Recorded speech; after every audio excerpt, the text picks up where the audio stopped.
Good evening, ladies and gentlemen, and welcome to a different kind of video on the Chamber of the Wraith. My name is Brian, and today we are jumping right back into one of my favorite games of 2018, Jurassic World Evolution.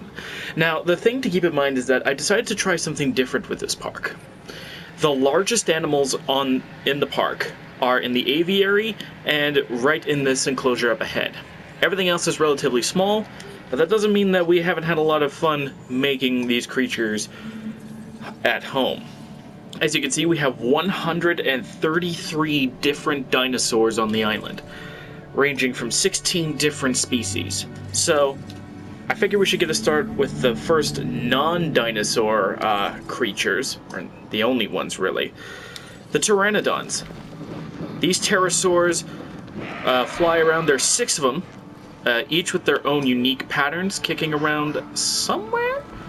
The trick to finding them is to look for their roosts, but as they have a tendency to just move around randomly, we're just going to focus on one creature at a time. There's one. Here's another one.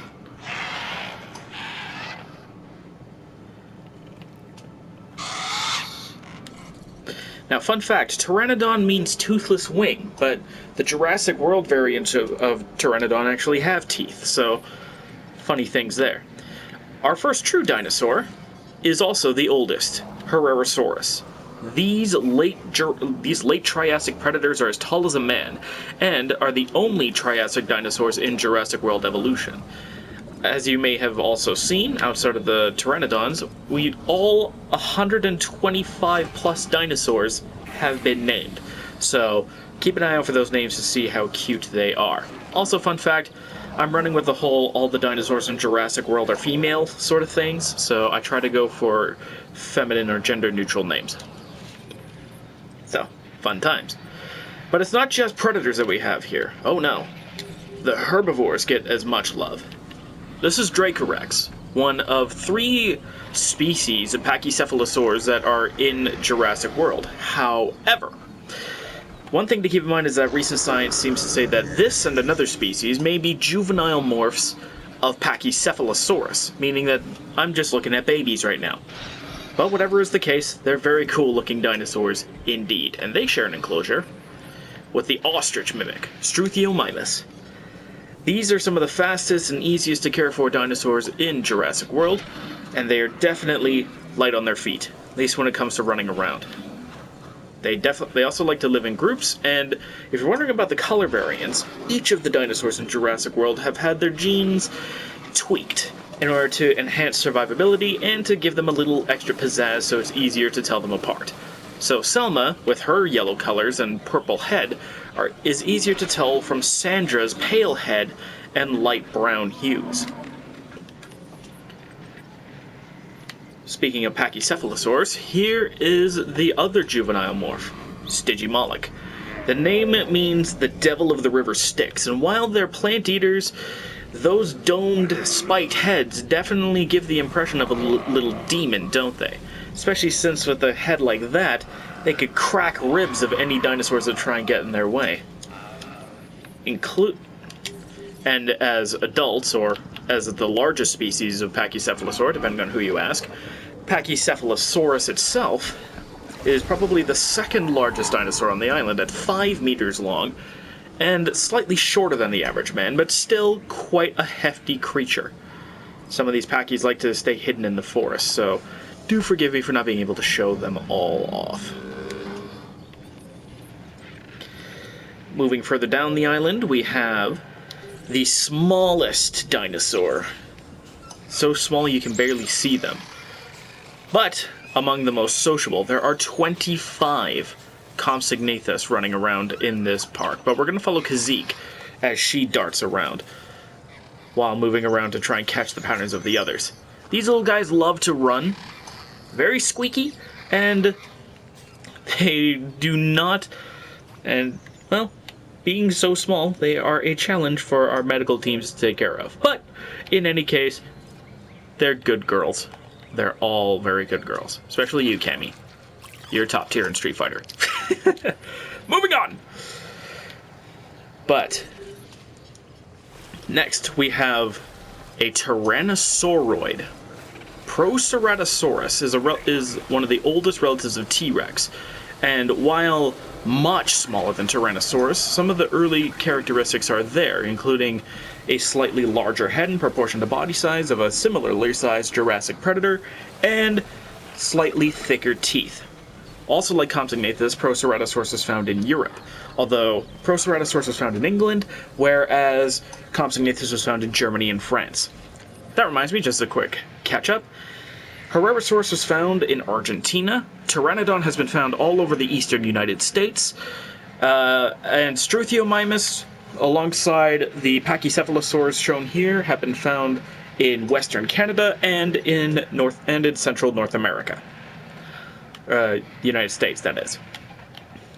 But over here, these are all Chinese and Mongolian species. We have Homalocephalae, which is a flat-headed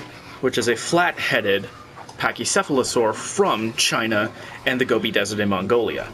These would have been potential prey items for Velociraptor. The real Velociraptor, that is, not the creatures that we're about to see. It would have also shared its environment with these strange-looking dinosaurs, Archaeornithomimus, which, despite the name, actually existed around the same time as Ornithomimus, just at a different time and place. In fact, Archaeornithomimus is the only dinosaur known to have been found in Kazakhstan. And the most famous of the ornithomimosaurs is Gallimimus. These are actually tied for second place alongside the Herrerasaurus. At 20 feet long, Gallimimus bellatus is actually slightly taller than a man at the head, but these guys are basically giant ostriches. Oh, it looks like we have a disease alert. That's going to bring us to our next animal, the Dryosaurus. These animals like to live in forests, so we're going to see if we can at least medicate them from the air.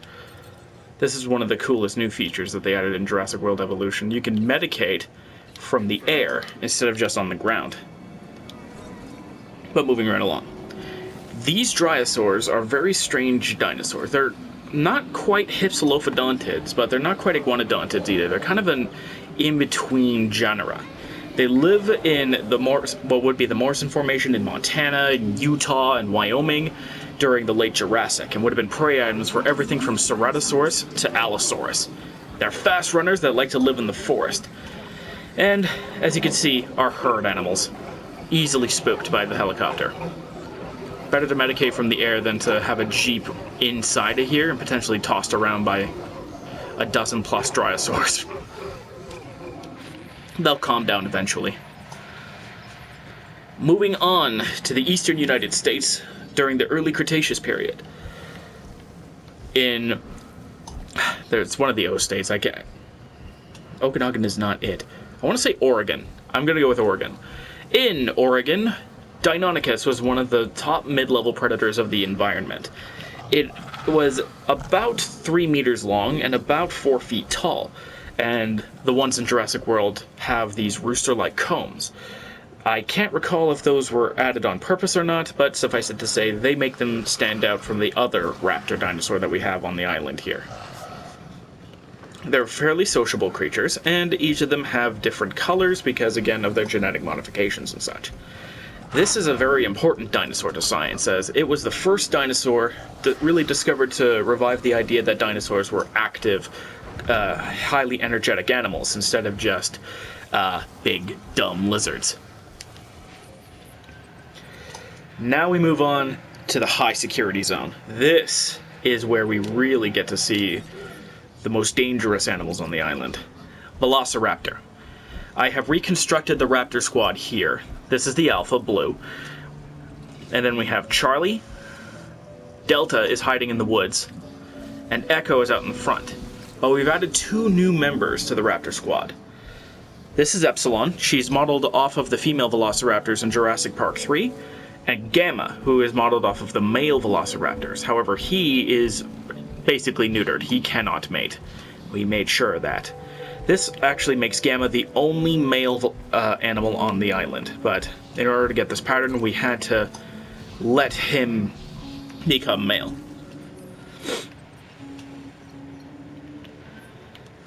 Most recently, we have added Dilophosaurus. Now, these are not the same kinds of Dilophosaurs that you would be familiar with in actual paleontology. For one thing, they're half the size, they have frills on the sides of their neck, and they can spit venom. However, this is the iconic sort of design for the Dilophosaurs that you would have seen in Jurassic Park. Except they're much more sociable, too. Modern science believes that Dilophosaurs may have lived either in small groups or alone. But whatever is the case, these are some of my favorite dinosaurs in Jurassic World. Let's see if I'm missing anybody. I don't think I am. No, I'm not. So that brings us to our final species on the island, Troodon.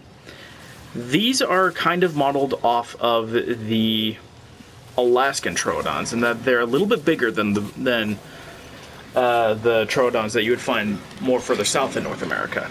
Alaskan Troodons are actually twice as big, knocking on the size of Deinonychus while maintaining a lithe build. These creatures also have a unique Jurassic ability, venomous bites. Some scientists believe that a relative of the Troodon, Stenonychosaurus, may have had venomous bites, but it's hard to know for sure if it actually did. No, Sinornithosaurus, not Stenonychosaurus.